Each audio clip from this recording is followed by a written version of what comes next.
안녕하세요. 네 번째 혁명입니다. 먼저 시장 상황을 좀 체킹하고 가죠. 간밤에 나스닥이 4%의 큰 폭의 하락이 나왔어요. S&P 3.25, 다우 2.42 하락폭이 무척 컸다. 더불어 크립토도 다시 한번 연동되어서 비트코인도 큰 폭의 하락을 보이게 됐죠. 자, 리플도 마찬가지로 영향을 받았어요. 자, 무슨 일이 있었냐? 자, 이제 봤더니 웃기지도 않아요. 미 경기 침체 우려에 니케이 2%대 하락, 긴축팔 침체 공포, 환율 또다시 연고점 갱신 이런 거겠죠. 대한민국 원화가 다시 한번 약세이다. 무너진 뉴욕 증시의 코스피 토 휘청, 뉴욕 증시 경기 침체 우려에 급락, 안도랠리 하루 만에 침체 공포에 눈 떴다. 당연히 금리를 급하게 올리면 경제가 빠그러질 수밖에 없겠죠. 그쵸? 근데 제가 항상 언급드렸죠. 연준은 실물 경제와 금융 경제를 결코 좌시할 수가 없어요. 그 부분 잊지 마시길 바랍니다. 언론에서 이렇게 얘기하는 부분이고요. 시장이 당연히 변동성이 심한 부분이겠죠. 참고사항으로서 언급을 드립니다. 지난 100여 년간 자본주의의 심장은 바로 돈, 달러 인덱스였죠. 이 달러를 기반으로 한 금리와 환율, 알면 경제가 사실 끝났다 그랬어요. 금리는 국내 안의 돈, 미국 안의 돈, 환율은 미국 밖의 돈과 각 국가의 돈의 교환 비율이라고 할 수 있겠죠. 금리와 환율을 통해서 세상을 지배해왔던 이 두 가지 시스템인데요. 금리를 낮추면은요, 대출이 늘어나요. 즉, 멋진 말로 신용 창조란 말로 포장을 했거든요. 그래서 경기를 막 부양해. 금리가 싸니까 가게도 소비를 많이 하고요. 집도 사고 주식도 투자 많이 하는 거죠. 더불어 기업도 대출을 끌어와서 사람도 뽑고 그리고 생산도 많이 하고 원자재도 많이 사오고 공장을 미친 듯이 가동을 시켜서 생산량을 늘립니다. 그래서 소비가 늘어나니까 판매도 많이 늘어나니까 생산도 늘어나겠죠. 더불어 경제가 막 확장을 하니까 정부의 세금도 늘어나는 거야. 그래서 정부는 세금을 좀 많이 곳간에 쌓아두죠. 그리고 지출도 같이 동시에 늘리고 경기가 빠그러지면 또 정부 지출이 늘어나기도 하죠. 이런 시스템이었어요. 그리고 금리가 올라가게 되면 경기도 같이 올라갔어요. 그리고 금리가 상단에 이르게 되면 경기는 빠그러지게 됩니다. 그런데 중요한 건 금리를 움직이는 게 누구죠? 바로 미국 뉴욕 페드, FOMC, 미국 연준, 민영이라고 말씀드렸어요. 주인이 있다. 그들의 시스템이 100여 년간 지려해 왔는데 이제 이게 금리가 0의 시대, 지금 올렸다고 하는데 금리의 상단을 저는 높지 않을 거라 보고 있습니다. 높다 하더라도 중요한 건 1970년도 이후에 20% 이상에서 지금 0%까지 내렸다가 이제 1.75이다. 그 금리의 상단은 물가 상승, 결국 경제나 실물 경제나 또는 금융시장에 이상이 오게 되면 바로 이 시스템을 바꿀 수밖에 없습니다. 왜냐하면 연준의 시스템은 첫 번째, 연준은 미 국채를 받죠. 그쵸? 미 국채를 받고 달러를 찍어줍니다. 즉 이자를 받아요. 이 미국 국채는요, 전 세계 외환 보유고의 1순위입니다. 그쵸? 이 국채를 통해서 전 세계를 통해 피를 빨아먹고 있어요. 더불어 국내에서도 자국 내에서도 미 국채에 대한 이자를 받고 있죠. 더불어 민영은행들의 집합체이기 때문에 님, 순이자 마진, 예대 마진, 자, 은행의 본래 수익인 예대 마진이 있겠죠. 이 시스템 또한 금리가 자체가 낮기 때문에, 절대폭이 낮기 때문에 그 마진 폭이 줄어들 수밖에 없어요. 이 이면을 보게 되면 결국 다음번 넥스트 금융 시스템인 블록체인, 이것과 무관하지 않습니다. 그들이 그려내는 그 모습, JP모건, 골드만삭스, 그리고 전세계 유럽과 미국의 민영은행들의 집합체이죠. 유럽 중앙은행도 민영은행들의 집합체입니다. 잊지 마시길 바라고요.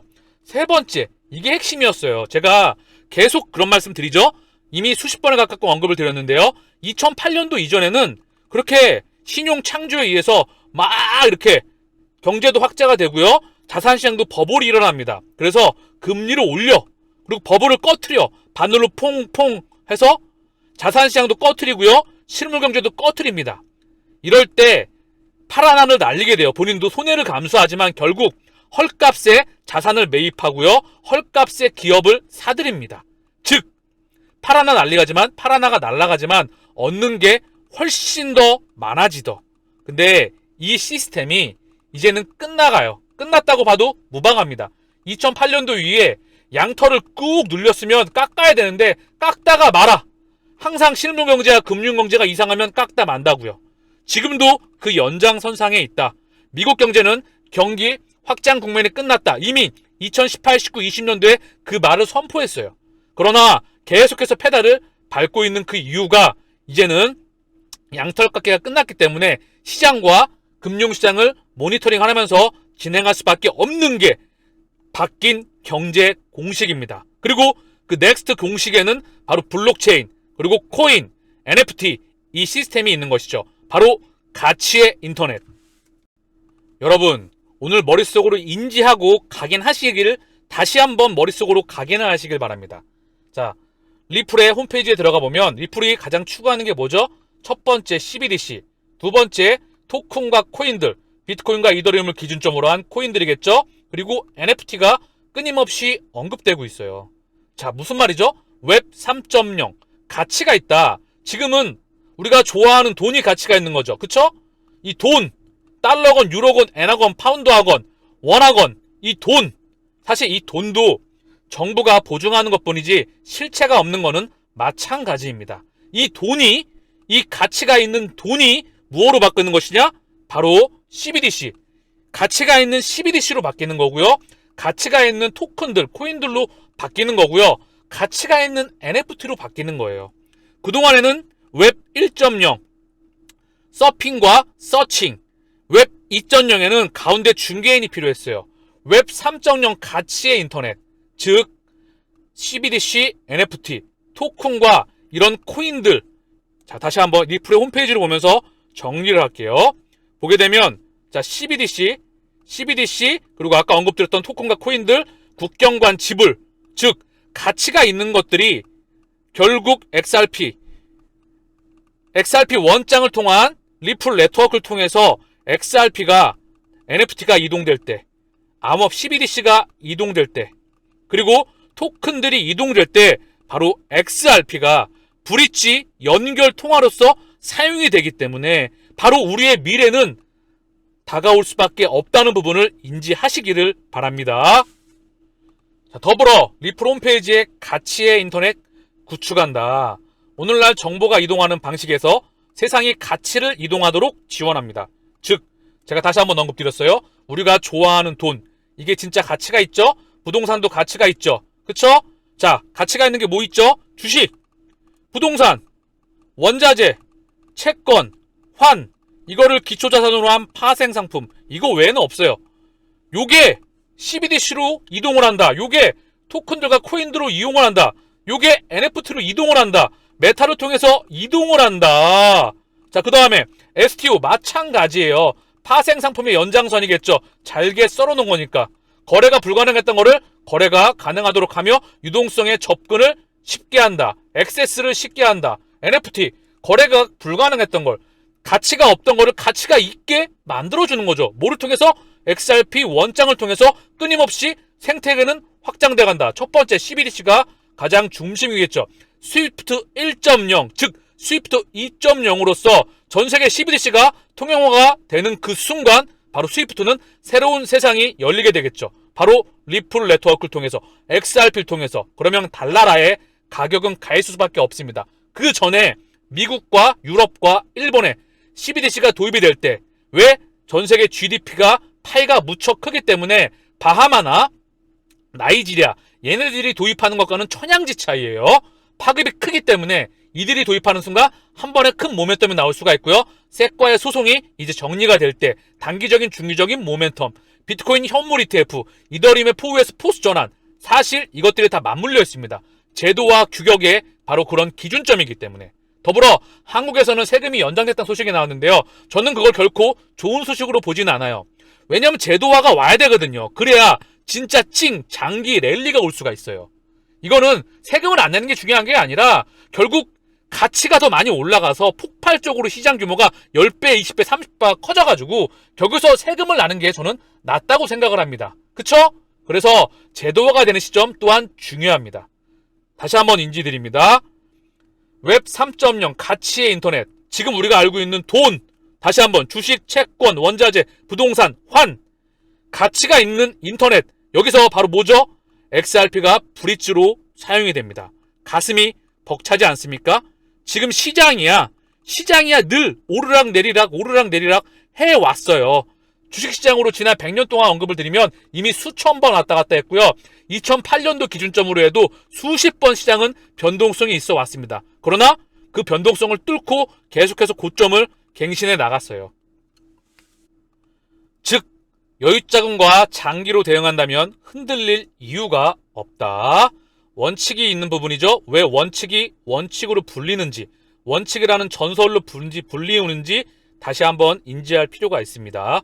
결국 10번을 이겨도 한 번만에 날아갈 수 있고요. 9번을 줘도 한 번에 이겨낼 수 있습니다. 끊임없이 눈을 감는 그 순간까지 지지 않는 투자를 계속해서 해나가는 것이 투자의 원칙이라 생각을 합니다.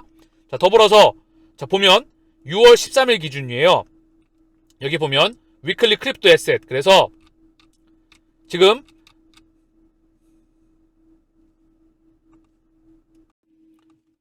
코인시어스의 주간 보고서입니다. 기관 투자자들의 매매 동향을 나타내주죠. 지난 한 주간 기관 투자자의 동향은 순매도였었어요. 물론 시장이 너무 안 좋았기 때문에 당연히 이런 흐름이 나왔겠죠. 물론 좋았을 때도 이렇게 많이 들어올 때도 있습니다. 자, 중요한 건 누구냐 봤더니 지난 한 주 동안 그레이스케일은 좀 들어왔어요. 약간 미약하지만 팔지는 않았다. 코인시에스에서 많이 팔았죠. 펄포스도 많이 압도적으로 팔았어요. 그리고 3IQ에서 많이 팔았죠. Other. 그래서 총 1억 100만 달러, 1억 100만 달러 가까이, 1억 200만 달러 팔았고요. 주로 내용이 뭐였냐? 비트코인을 많이 팔았습니다. 5,700만 달러. 이더리움을 4,100만 달러. 자, 이걸 많이 팔았고요. XRP는 미약하지만 좀 담았습니다. 20만 달러. 까르다노 20만 달러. 솔라나 라이트코인을 찔끔찔끔 담았다.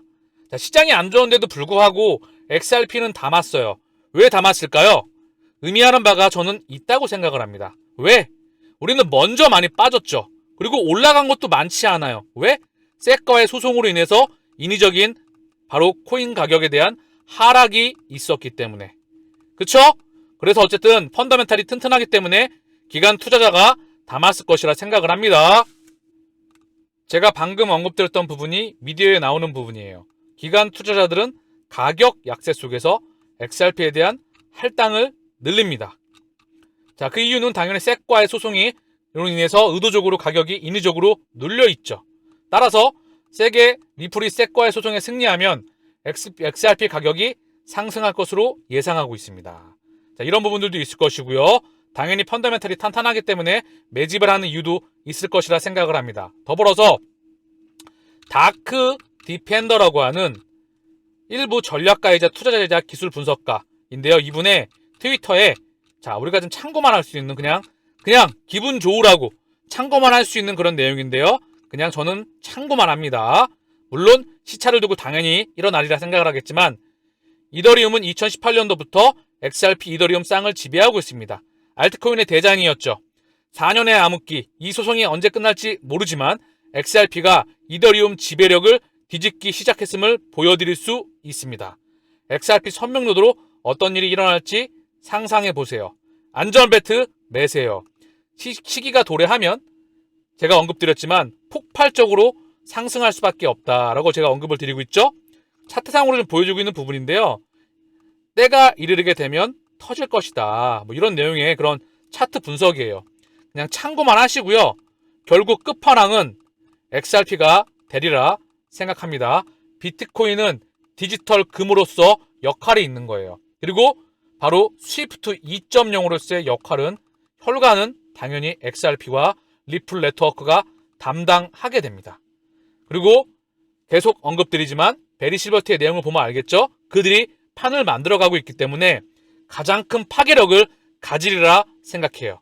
자, 전세계 CBDC가 도입이 되고 그리고 스위프트 2.0이 제대로 구현이 되고요. 전세계 금융기관에 XRP가 꽂히게 되는 그 순간 가보지 못하는 영역으로 가기 위해서 지금은 여유자금과 장기로서 그리고 우직하게 길을 걸어가는 게 중요하다고 생각합니다.